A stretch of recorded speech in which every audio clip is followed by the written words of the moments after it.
Hello and welcome back to another episode of the Tackling Sport podcast. I'm your host, Sean Hussey, and I'm delighted to say friend of the pod, Andrew Blair White, is joining us once again. This time, thankfully, not to talk about Aston Villa or Shamrock Rovers, Andrew, although it was a good win for Rovers on the weekend. Yeah, it was a fantastic win. Jeez, I thought we were going to balls it up there against Shelburne for a while. It was a terrible day, and it was a bit of a shambolic performance in the first half, but it was a big moment there, and I would have hoped that would be the winning in the league anyway. The less we talk about Villa on this podcast, the better. I vented my frustration around a month ago, and it's all kind of come to pass, I suppose, which has been very frustrating and very disappointing to watch. And geez, the game on Monday night was the nail in the coffin. Like, that Forest team are brutal, and we still couldn't put them away. So, thankfully, we're talking about something different this evening. We're talking about a bit of cricket. Yeah, absolutely. And it's, for those who maybe don't know, it's the Men's T20 World Cup is right on our horizon down under. Ireland obviously have great memories of playing in the 50 over in 2015. So we're looking forward to the T20 World Cup. And it's a new look Ireland team under Heinrich Milan. And a lot has changed since last year, since the last World Cup. Andrew, just on it, like, I know for myself, any World Cup that Ireland are in the cricket, both men and the women's side, it does get the heart going. It's such an exciting period for Irish cricket fans. Yeah, very much so. It's been something that people have been looking forward to for quite a while. Obviously, great to qualify for this earlier in the year, and I suppose it gave an awful lot of purpose then as a result to the summer of action, which I was lucky enough to be kind of first hand watching an awful lot of the, not only the interpro cricket, but a lot of the international cricket as well, either commentating or in a PA capacity. So it just meant that all those series, the ones against India, Afghanistan, New Zealand, they all kind of meant something. It all felt like we were building towards something. And overall, you'd have to think when you compare it to this time last year when they headed out to Dubai, the team was unsettled. There was a lot of guys who didn't really know their roles. I think that's less so this time around. I think it's more settled. It's more likely you know what you're going to get with what team you're going to provide, and everyone knows their individual roles. And as a result, you'd have to be a little bit more optimistic. That being said, it's pretty cutthroat, as you can imagine, when you get to these World Cups. One bad result, one bad performance, which can so easily happen in T20 cricket, could leave them going out again in this little prelim group. So they're going to have their wits about them. They're going to have to improve on what we've seen so far in some of their warm-up games. But hopefully they'll be able to come cherry ripe when that game against Zimbabwe starts. Yeah, absolutely. And for those maybe unaware of the format, I'll just explain it. So Ireland are in the initial group, the prelims almost, and we've got Scotland, Zimbabwe, and West Indies, and two of the four teams will progress. If Ireland are to finish runners-up, we'll be put into the group with England, New Zealand, Australia, and Afghanistan. So there's a lot of hope there that if we do get through, we might have the brilliant historic day out of Ireland and England at the world famous MCG. And then Ireland, as I said, will go into the Super 12. 8 teams of the top nations have already qualified for the Super 12, and it's up to the remaining 8 to get into 4 spaces. Andrew, I suppose we'll look at where Ireland have improved at the moment. But as you mentioned, you've been at a lot of the games. There does seem to be kind of a lot of new players blooded in. There seems to be an awful lot of players with more experience. You look at that middle order of Tucker, Tector, and Dockrell, seems to have really grown in stature. What do you think is the most important thing that Ireland would have had to have learned from last time out and losing in the prelims to, in kind of not shameful but very disappointing circumstances against Namibia? Yeah, well, it just seemed, as I mentioned a minute or two ago, it just seemed like they kind of had scrambled minds going in last year. When you look at the team, like somebody like Harry say they had a 5-game series against Zimbabwe between Clontarf and Breedy at the back end of the Irish summer of 2021. I think Harry played 2 of those 5 games, then went over to the warm-ups, barely played a game, and then suddenly when the World Cup started, he was in the team batting 6. That's just one example. Curtis would be another one. He was up at 3 for a while, then he was back down at 7. You had Lorcan, who was in the team for the majority of the lead up to the tournament, and then the Zimbabwe series and the warm-up games was suddenly ditched for Neil Rock. And ever since that World Cup, Rock's been ditched and Tucker's come back in. So there was just a little bit, I suppose, of them trying to find kind of try to find the way of it. As for this year round, I think the main thing when you talk to a lot of these guys about what they want is clarity of mind. They want clarity in terms of, what role they're to perform. And somebody like George Dockrell, I've talked to a couple of times this summer, been very lucky to do so. And he tells me that his role in this team is to hit one of his first 5 balls for 6. That's what he's going out to try and do. So he's coming in and being a finisher, like that James Faulkner role that we kind of, that was birthed maybe 10 years ago, that he's going to come in with 5, 6, 7 overs to go and really go from ball one. As for, you've got the likes of Lorcan, who's probably got a little bit more freedom at 3, especially batting in the power play if he comes in the power play. Harry at 4 is very steady. And then you've got the options between Curtis, George and Gareth in the middle order that's very interchangeable. Curtis can come in if there's maybe a little bit of a collapse and a few early wickets have fallen, and the likes of George and Gareth can come in if you're more near the back end of the innings, and you can go kind of further and further in that respect. You've also Mark Adair that can fill in there. So there's an awful lot of different ways they can twist and permutate the team that can suit each game, which is a nice feeling to have. As for last year, I think you had just an awful lot of players there with scrambled minds, and that led to that Namibia game where, in truth, you had that situation between over 7 and 17, I think, where they hit 1 boundary in 10 overs, and that was the losing of the game. They had that game kind of in their hands and unfortunately threw it away. Yeah, we'll get a little bit later. We'll hear what his preferred 1 to 11 is for the opening game against Zimbabwe. But just looking at it, Andrew, and those watching live, get your comments in, hit that thumbs up button and subscribe to our YouTube channel, and get us on Facebook, Instagram and Twitter as well. Just on the preparations, Andrew, you mentioned it. It's obviously the World Cup is coming in October in Australia. It's kind of the start of their summer. A lot of the wickets that are being used, say at the MCG, are kind of untried and tested at the moment. They haven't got a lot of cricket on them. The preparations haven't been great for Ireland. They were in Sydney, in the Randwick Petersham Club. There was a lot of rain. How do you look at that, as England have toured Pakistan, they're now playing Australian games? Is this the next step for Ireland, that the preparation for these big tournaments so that Ireland can peak in their opening game? Do you think it's that next stage for Ireland? How hard is it with the rain and the difficulty they've had in their preparation? Yeah, well, I suppose some of that is just uncontrollable. And I know Cricket Ireland have such a good rapport and reputation with Randwick Petersham that it just made sense probably to go there and use their facilities. You think of the amount of players that have gone over there: Barry McCarthy, Balbirnie, Harry's gone over there. I know Tim, Harry's younger brother, is over there this winter as well. So Stephen Doheny's been over there. So there's been heaps of guys that have been affiliated to that club. So that's where all that probably came from. At the same stage, you do look at maybe some of the other preparations in the last couple of weeks to month, and you're there going, like, we're going to end up going into the World Cup having played a warm-up game against Namibia, which we've lost, and playing Sri Lanka tomorrow, which by all accounts, looking at a forecast, mightn't be played. So you're there going, you're still a little bit undercooked. And as much as I've said an awful lot of positive things, and I still think positively about this Irish team going into this World Cup, like that Namibia game the other day, it brought back demons in the mind. And you're looking at that batting performance going, what's happened there? We've suddenly just stalled under pressure. Now, this can happen. People are there only a couple of days. You've got guys that have come in at different times. Paul Stirling and Harry have come from the Caribbean Premier League, so they've landed a few days later than other guys. So certainly for a few guys, there's probably excuses as to why they're not maybe quite just rightly at the money, because might be still tired from a lot of travel and a lot of work over the last month or so. But they need to probably get things right. They could do with this game against Sri Lanka getting played. And even if they do lose that game, at least trying to show more positive signs. The bowling looks in pretty decent nick, which is good considering that obviously Craig Young flying home wasn't ideal, because he'd have been in your top 11. And that injury it gives a spot for somebody else. Graham Humes obviously come into the squad. I doubt we'll see him play.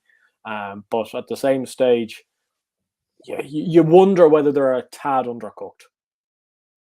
Yeah, and you mentioned there, Andrew, and I suppose it's a question to look at Andy Balbirnie a little bit earlier.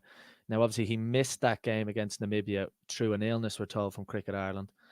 He's had indifferent form over the summer. He seemed to find his way back against Afghanistan, and obviously he is Ireland's captain. What do you think his role is at the top of the order? Because he's there with Paul Stirling, and obviously the World Cup being in Australia, you think it's going to be a high scoring games, 180, 170 par scores. What kind of role do you foresee Balbirnie playing at the top of the order? Yeah, well, I think we saw in that Afghanistan series that he's probably at his best when he's just trying to play as fluently and as naturally as he can, and backing those shots that have given him so much success, whether that's sweeping, whether that's pulling and hooking. Like we saw in that India game, I think it was the second T20 earlier on in the summer, and he was just hooking balls for six, and they seemed like the quicker they were bowling, the further it was going. And I know there was a lot of noise about Andy throughout the majority of the summer, just about him being a little bit out of form and not quite looking himself and all of this. At the end of the day, he's by far the best man for the job. You're looking at the potential alternates, and I just don't see necessarily many people putting their hands up. Balbirnie's got the form in the book, and he always comes good when you need him to come good, I find. He's a guy that plays well under pressure, and fingers crossed, him and Paul, obviously they love batting together. They're good batting together as well. They complement each other quite nicely. And it's all about trying to get off to good starts. The more and more Ireland can go through those first 6 overs, having lost either no wickets or 1 wicket, the more chance they're going to have of winning games of cricket. It's they just have to try eradicate those power plays where they're losing 3 or 4, because those are the ones you can't come back from. I suppose the Namibia game was a bit of an odd one, because they only lost the 1 wicket in the power play and were in a very good spot. It just didn't seem to work in the middle for some reason. But I'd be prepared to forgive that. That can just happen with a little bit of ring rustiness. So you've got to think that Balbirnie, if Ireland are to have a successful tournament, which all of us want, and hopefully an awful lot of the people that are watching want as well, Balbirnie and Stirling are going to have big tournaments, you'd have to think. If the two of them are out of form, if the two of them can't really get into the tournament, we could be facing an early enough exit. You mentioned there, Andrew, right on cue, Paul Stirling. I suppose he scored over 3,000 T20I runs. I think there's only 4 or 5 players on that list. He's been so prolific for so long.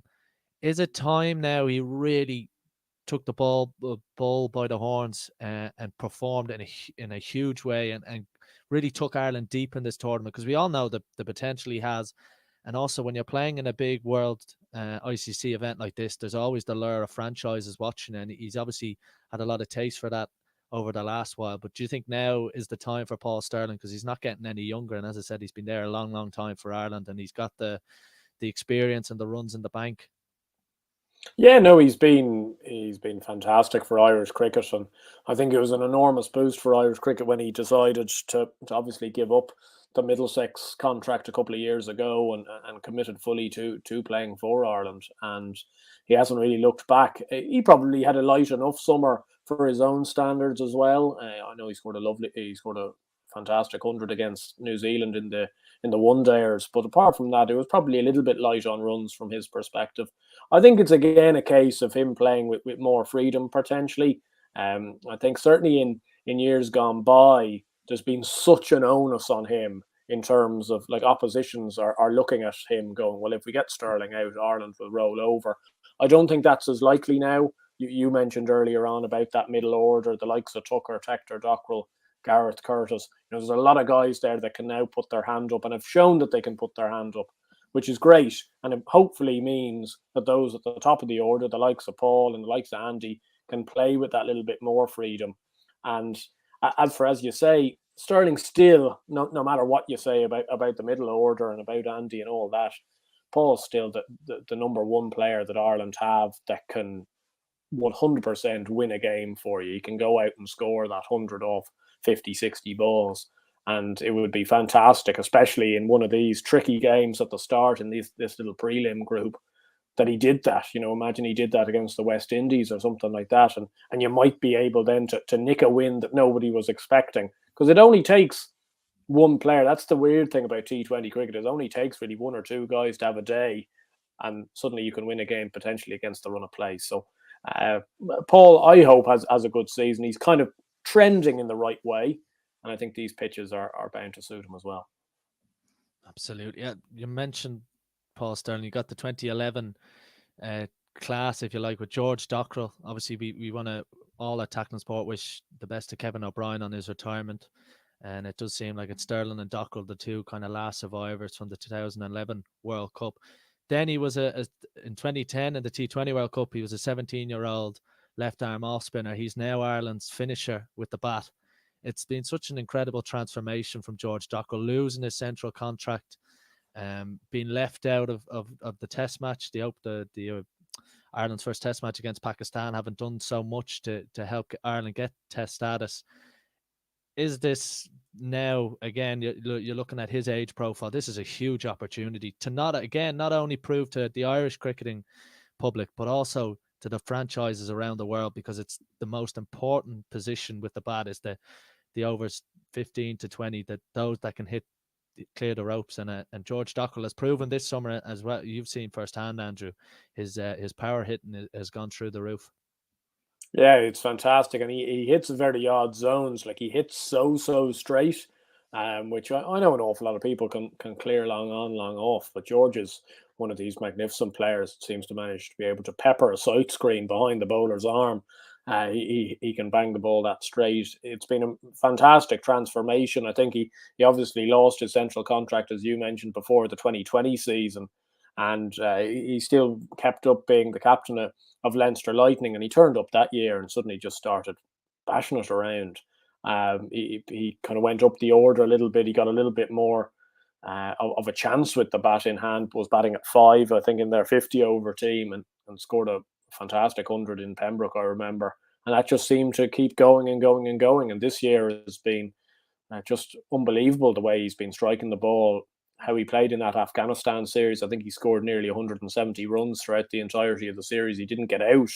There was 4 or 5 not outs in there, a couple of half centuries as well. I think he's got 350s in his last 7 or 8 T20 innings. Like, these are really good stats for a guy that's coming in often with only 40, 50 balls to go in the innings at max. So, with somebody like that, it's probably somebody that Ireland haven't had almost ever. The closest is maybe back then when Kevin O'Brien was more down the order at that 6-7 mark. That's more so maybe even looking back to 2007, let alone 2011.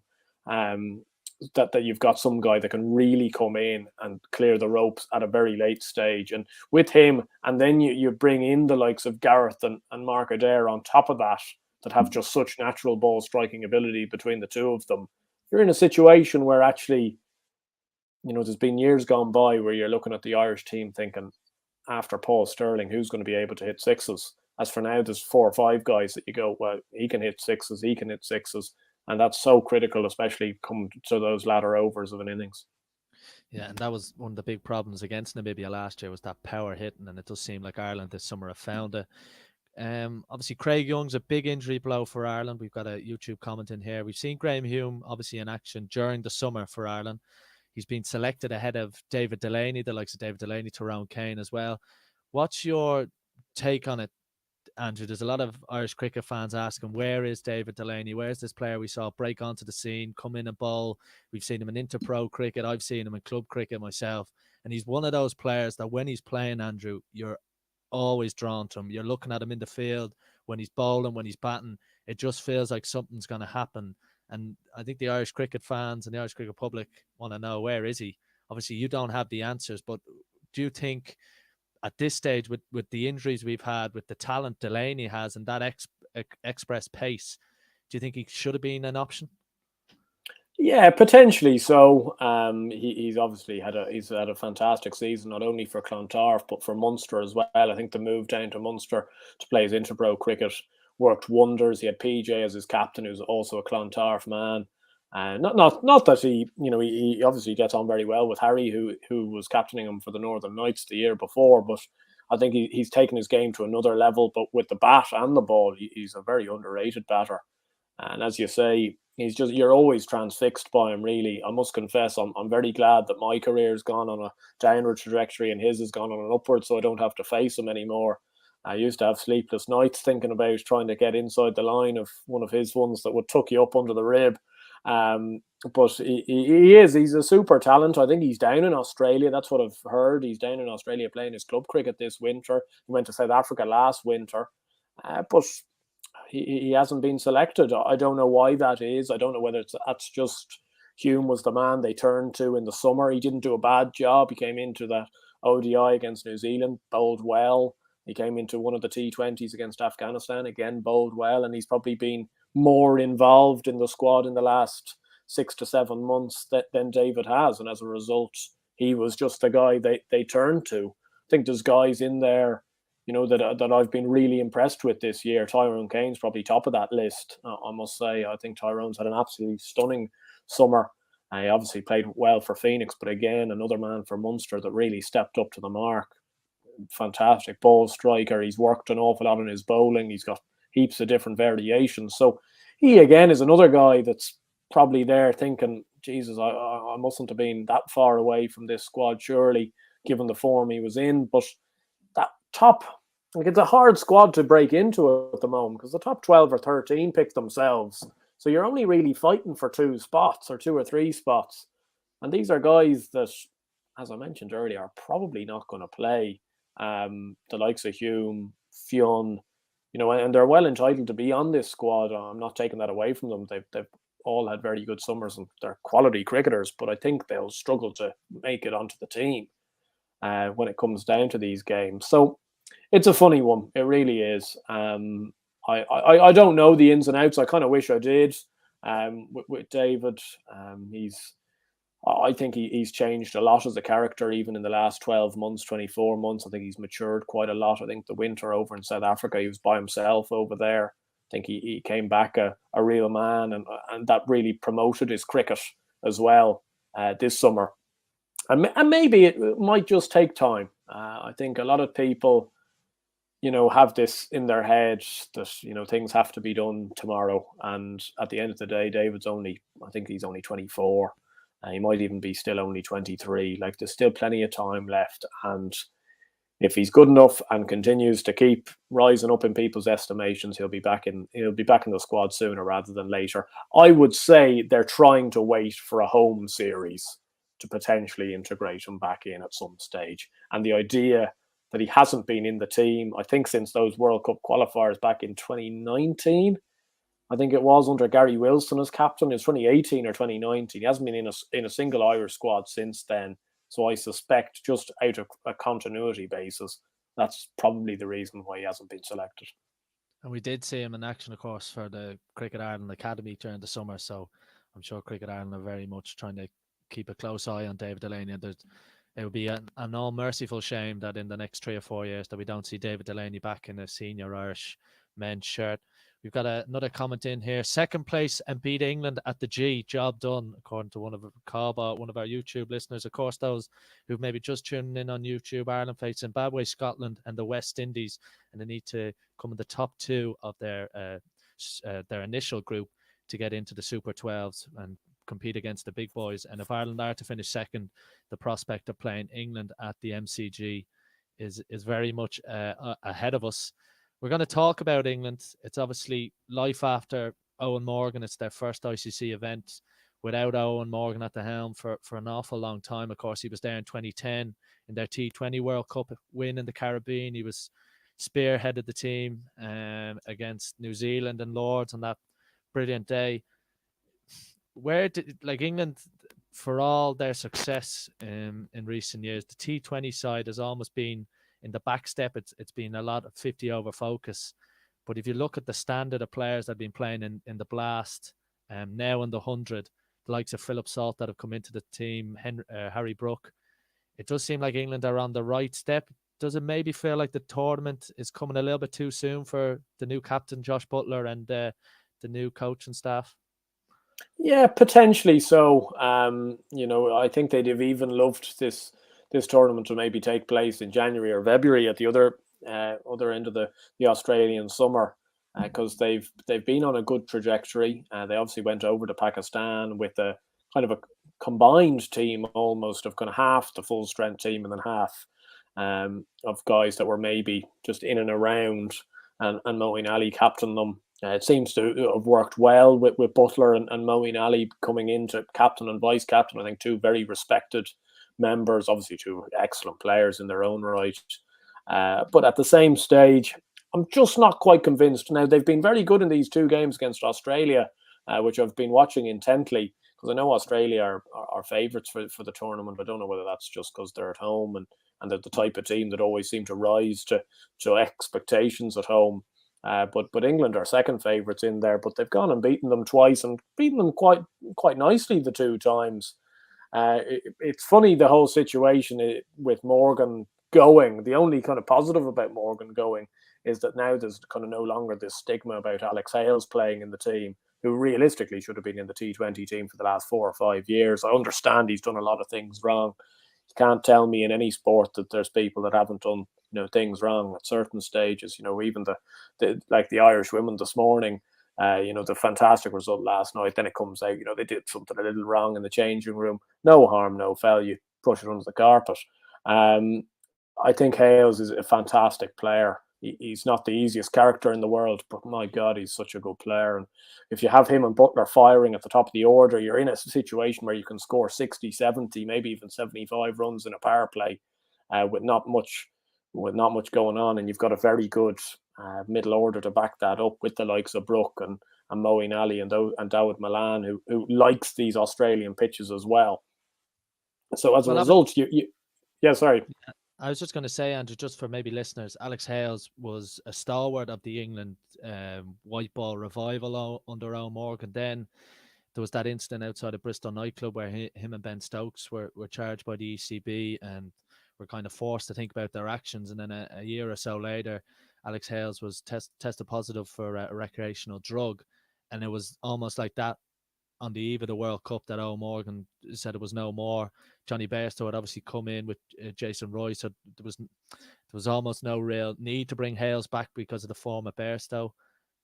And to see him back playing now for England, and he spoke that there was no need to have a clear the air talk with Ben Stokes. His Big Bash record is phenomenal. He loves playing in Australian conditions. He's had a brilliant summer.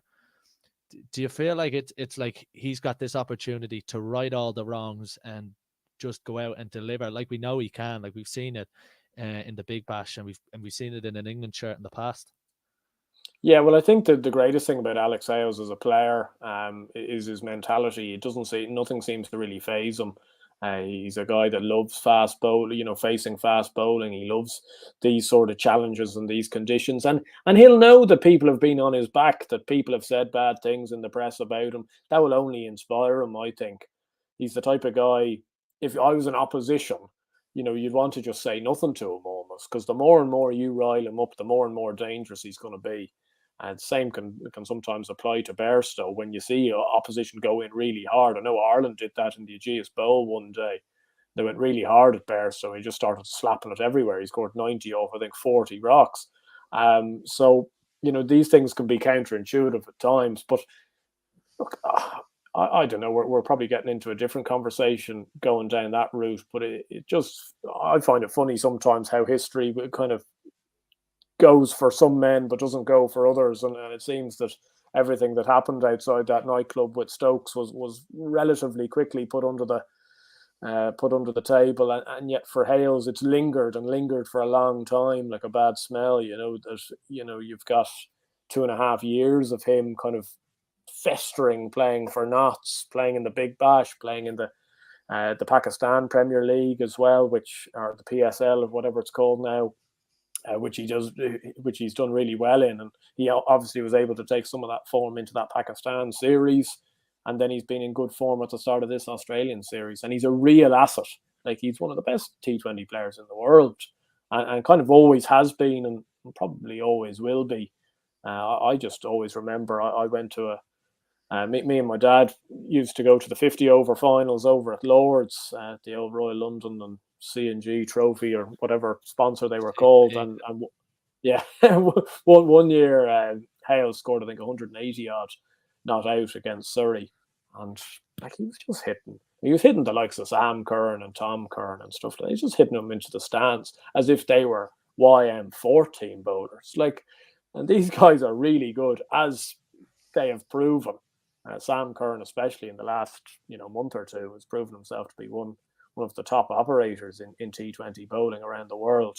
But he's just got that ability. He's got that class. He's got the X factor, and he's a big asset to this English team. Yeah, and it does feel like, obviously, with the poor form at Jason Roy almost out of nowhere, and then the horrendous injury to Johnny Bairstow, it does feel like the stars have aligned for Alex Hales, and I think we both expect him to have a huge say. Certainly, if England are to go deep in the competition. Just still on England, Andrew, do you think their bowling attack? I know Mark Wood has got his fitness back. Obviously, Jofra Archer is still a long way away from coming back, but it does, with the left arm of Curran and the likes of Topley there, it does seem like their bowling attack has improved a little bit, because there was a stage there maybe a couple of months ago where you're thinking it is certainly England's Achilles heel, and it may still well be, but it does seem with Curran, Mark Wood coming back, he looks in really aggressive form. And that first T20, he looked like it was the old Mark Wood. He seems to, once he stays injury free, we all know how dangerous he can be, but he seems to have that spark in his eye and that kind of almost desire to go out and win a World Cup for England. It seemed from that opening T20 that he has that spark back. Yeah, it's great to see as well. Mark Woods, I think he's a really good guy, and he's a very good and very fast bowler, and will suit these conditions.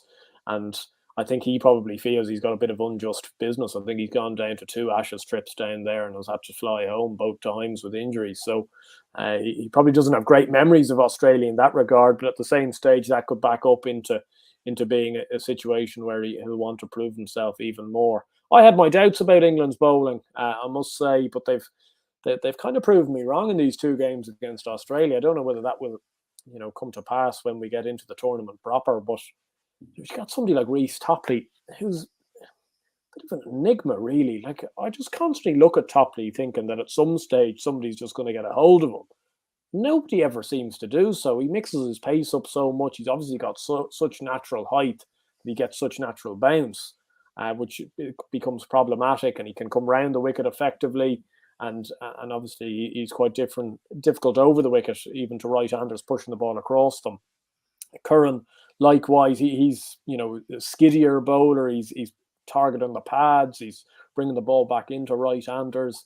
Very problematic. You've obviously got Rashid, being one of the best leg spinners around for a while, and you've got a situation where Moeen Ali's really only being used as a at best 5th bowler, but certainly a 6th bowler, which is a very good luxury to have given how good he is.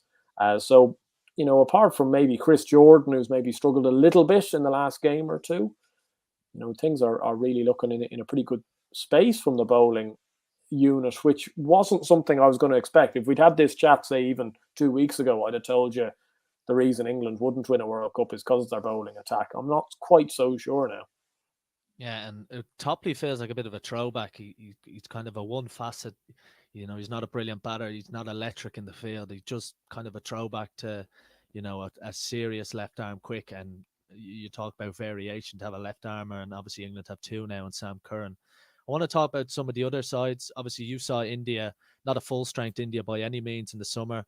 Ireland played South Africa in Bristol. We've seen New Zealand. We've seen Afghanistan. Where, obviously, a lot of people will be drawn to Pakistan, considering their opening 2 of Rizwan and Babar Azam are just out of this world, and they proved it at times in the T20s against England. Maybe just start on Pakistan. When you see them 2 at the top of the order, and when you see such a dominant batting order by their opening pair, is that almost a good thing for an opposition now? And if you get a couple of early wickets here, the Pakistan middle order aren't as tried and tested as maybe, say, some of the other sides. Yeah, well, I suppose that's probably what you have to tell yourself in team meetings, and try to be positive and make sure to try and take those early wickets. I suppose the flip of that is that you've got 2 of the best T20 players in the world, probably 2 of the top 10 batters in the world, just facing you in the power play overs as well, which is dangerous. And they're coming into the tournament in good nick, the 2 of them. So they can be dangerous. Pakistan are always going to be dangerous in a World Cup. They've always got that ability to beat anybody. That's the great thing about them. And that's the great thing about World Cups in general. Like, you've even got a team like the West Indies who are in this prelim, with Ireland. But yet, even if they qualify to the World Cup, they could still beat absolutely anybody on their day and could get thrashed by anybody on their day.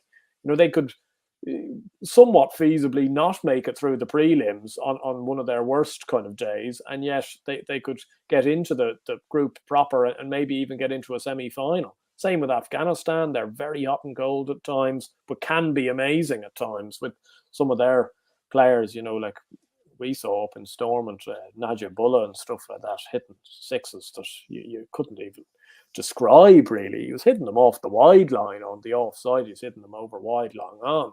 So all these teams have winners. I think the team that's probably going under the radar, like I was looking at the prices the other day, and I think New Zealand are tens. Just didn't think that was a bad price, actually. I think they're coming to the boil quite nicely at the moment.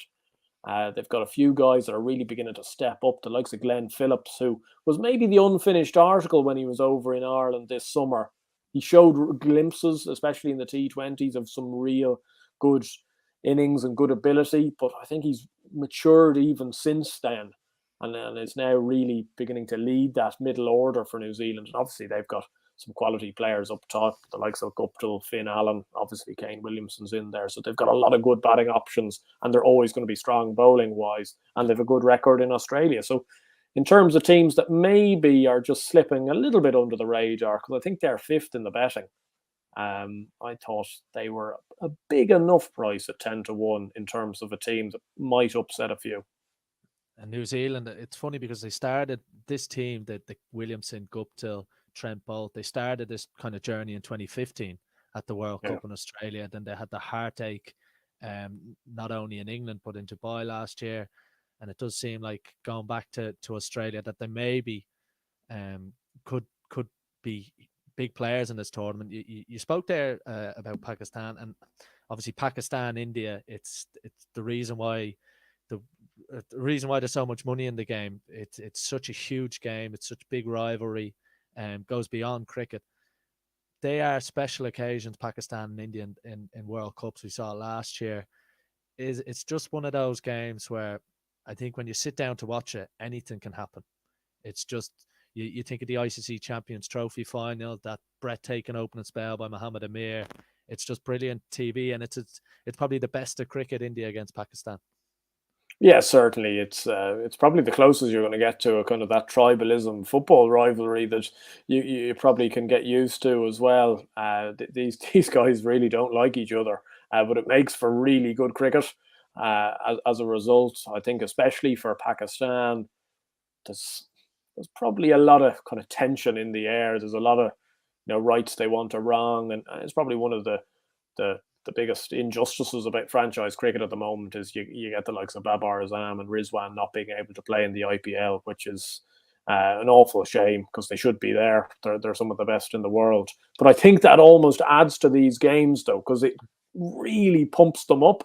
And I just think, I would say, now I can't tell you what the Indian team are thinking, but I would say the Indian team dread playing Pakistan, because they've kind of nothing to win. If they beat Pakistan, well, everyone will go, well, you should beat Pakistan. But at the same stage, it's a really slippery game, and they've the ability to play very well and the ability to turn you over. Like, it's like how I feel with Rovers going to Bows away or something like that. You should beat them.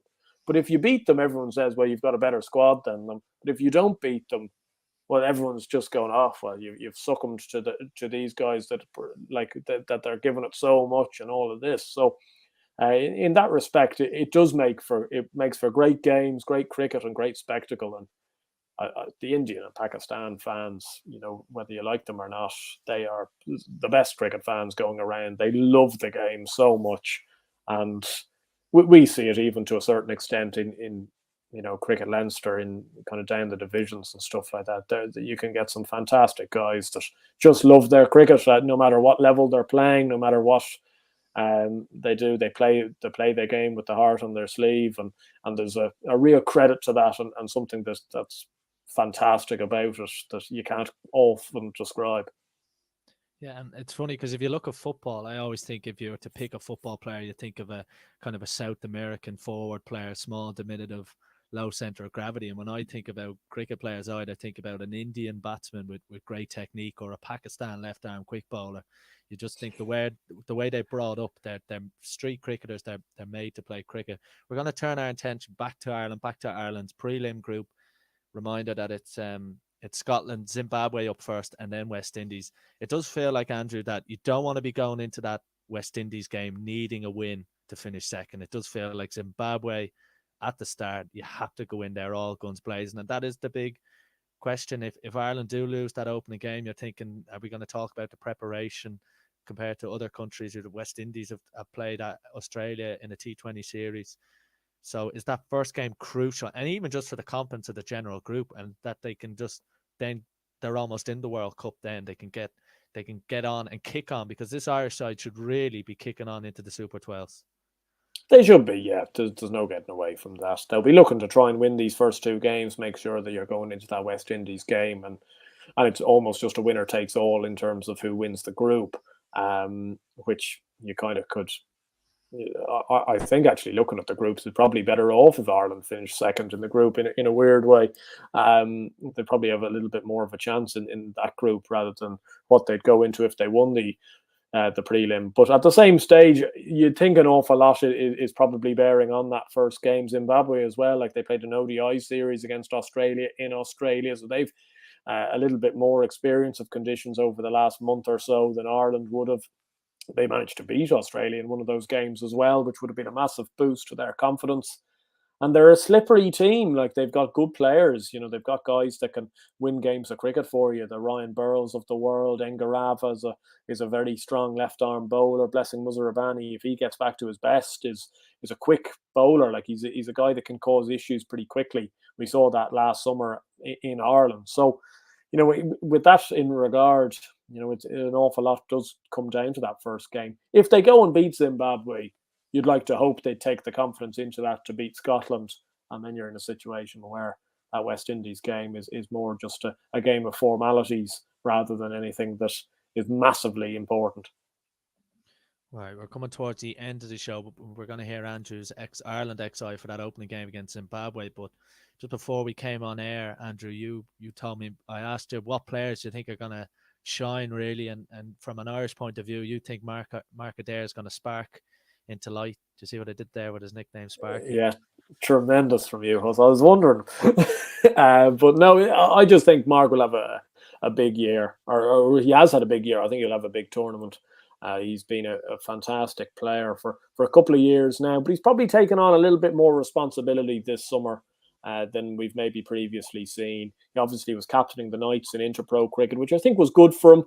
Even though the fact the Knights weren't maybe the best team going around, I think it showed him maybe a slightly different side to the game in that respect. He's a fantastic bowler and a very destructive late order batter. And it wouldn't surprise me in the slightest whether there'll be one of these prelim games where we'll probably need Adair to try and wrestle us out of some situation with the bat in hand. But most importantly, we're going to hopefully see him show all of his tricks with the ball, whether that be at the top of the innings when he can swing the ball a bit and bowl well in the power play, or when he can get all these slower balls coming down right near the back end. But I think especially with Craig Young out, there's such emphasis on both Mark and Josh to bowl well, to really get into a good situation and maybe take those early wickets, because all these teams are the same, you know, and T20 cricket is the same. If you can start taking 2-3 wickets in each power play, you're going to really have teams on the ropes. And the ideal is you're playing against a Zimbabwe or something and you have them 3 down in the power play, and they're going to struggle to get their foot on the gas from there. But hopefully Mark Adair's crucial to that. He'd be the one of the Irish guys I'd be most looking forward to having a big year. He's still relatively young, Andrew. Like, I think he's 26. Like, 26 in international cricket terms is still very young. But he does feel like he's got an awful lot of experience behind him. He's been around a long, long time. Just on that, do you also think that Ireland have never had a big group of players around the ages of, obviously, Harry Tector, Josh Little around 22? You got Lorcan Tucker, Mark Adair, Curtis Camphor. Do you think Ireland have ever really had that kind of quartet of players in and around the same age like this? And I know we've maybe had it in the past with Bob Burney and Stirling, and then maybe gone back to the golden generation. But it does feel like this Irish team is growing in stature. It does indeed, yeah. And I suppose that golden generation was perhaps slightly broken up by the fact that Morgan obviously went over to play for England, and they weren't playing as much cricket back then as well, so it wasn't something that you could see as much. But the fact that you have got guys, between the ages of kind of 21, 22 to 25, 26, the majority of the team are in and around that type of age. You've got 5, 6 guys that are there. Even some of the guys that are on the periphery of the team, your Stephen Dohenys, Fionn Hands, Conor Alforts, they're all in that age bracket again. It's good. It is good for the team. It shows you that these guys, like the fact that they're performing. You've got Harry and Josh who are about 22, Lorcan who's I think 25, as you say, Mark Adair is 26, and yet they're all 4 of those guys this summer proved themselves to be more than up to international standard. In fact, very good at international standard. And you think, from a batter's perspective, you usually have until 33 to 35, maybe from an international point of view, that you might stay in your peak. Like that's promising signs. If you tell me that the likes of Harry and Lorcan and Curtis all have another 10, 12 years in the bucket from a batting perspective, and maybe another 10, 12 years of Josh Little with the ball and 8 years with Mark Adair with the ball, it's really positive stuff. Yeah, and it's obviously more promising now that Harry and Harry Tector and Josh Little have got that franchise cricket experience. We saw Josh very unlucky in that 100 final, but he was very impressive for the Manchester Originals, and Harry's obviously had a good time of it in the Caribbean. We're going to get your 11 to play against Zimbabwe in that opening game. I think for a lot of people, 9 or 10 of the players certainly picked themselves, and Andy Balbirnie rather in the summer kind of spoke about, we know what 15 we want to bring to Down Under. Obviously there's been a few injuries, but it does seem like a really settled team. So let's hear the 11 that you would play against Zimbabwe if you were in charge. Yeah, well, it's probably not something that people are going to be too surprised by. Obviously Balbirnie and Stirling opening the batting. I'd have Lorcan 3, Harry 4. I'm doing it on the case that we've probably lost maybe a wicket or 2 in the power play. I think Curtis is 5. Then you've Gareth and George at 6 and 7. That's very interchangeable. Mark at 8. I'd probably play Simi at 9, even though he's ridiculously good, a batter to be coming in at 9. But that being said, that's just kind of the way it is. And Mark Adair probably has more capability of clearing the ropes than Simi does. And then Barry McCarthy and Josh to finish it up. I suppose the one thing that would be interesting to see, maybe based on pitches, is probably the Simi's position, because you do have Gareth and you do have George, so you don't necessarily need the spinner. And whether you want, or whether it's Alford, whether it's Hume, or whether you play maybe the more all rounder in Hand. Do you think? Do you think, Andrew, that decision has been made easier now that Craig Young's injured? Do you think if Craig Young was fit, more international proven than the guys you mentioned, that maybe Singh's position would be under a little bit more stress? But do you think because of Young's injury that it just makes that decision a little bit easier? Yeah, I think massively so. If Craig was still out there, I'd have had Craig in there ahead of Simi. I don't think Simi would play. And that's no discredit to Simi. I think Simi's fantastic as a player and has done very well for Ireland, and has had a good latter end to the summer and has done all right in some of these warm-up games as well. But that being said, I think you've got more, you do have a bit more experience, a bit more guile from somebody like Simi. Can't see them playing Fionn, personally speaking. Even though he did really well in the Afghan games, he's still kind of quite inexperienced at international level. But so is Hume and so is Alford. I think they've only got 7 or 8 games probably of international cricket between the 3 of them. And between the 4 of them, should I mention, with Stephen Doheney being the other man that I'm leaving out at the moment. I think, despite him playing well in some of these warm-up games, Stephen's going to struggle to get into this team unless there's an injury to one in the top order. But at the same stage, you never know what's going to happen. The World Cups are weird and wonderful places, and they've obviously shown an awful lot of faith in Alford, that they like him as a bowler, they like him as a potential fast bowling option in time. Whether that time is going to be this World Cup or not, I'm not so sure, but it wouldn't surprise me at all if we came to the Zimbabwe game and he was in there. So what's successful for Ireland this time around? I don't think anyone's thinking about semi-final or even winning it, but getting out of the group and then winning a couple of games in the Super 12s, Andrews, do you think that's successful? But also, do you think it's the minimum in the same respect? Yeah, well, minimum has to be to just get into the Super 12s. I think after last time that stung, it hurt. It hurt not only the players and the staff themselves, but it hurt the fans. And I just think when you look back at that World Cups, obviously with the debacle at the moment with the 50 over World Cups, and it's very hard to qualify now. It seems an awful long time since we've had those, some of those great days. You think of the 2015 World Cup down in Australia, where they beat the West Indies. They beat a couple of other teams in there as well. I think they beat Zimbabwe and the UAE or something like that. You obviously had the 2011 World Cup with England and stuff. It just feels like it's been quite a while since we've had that kind of big day in a World Cup.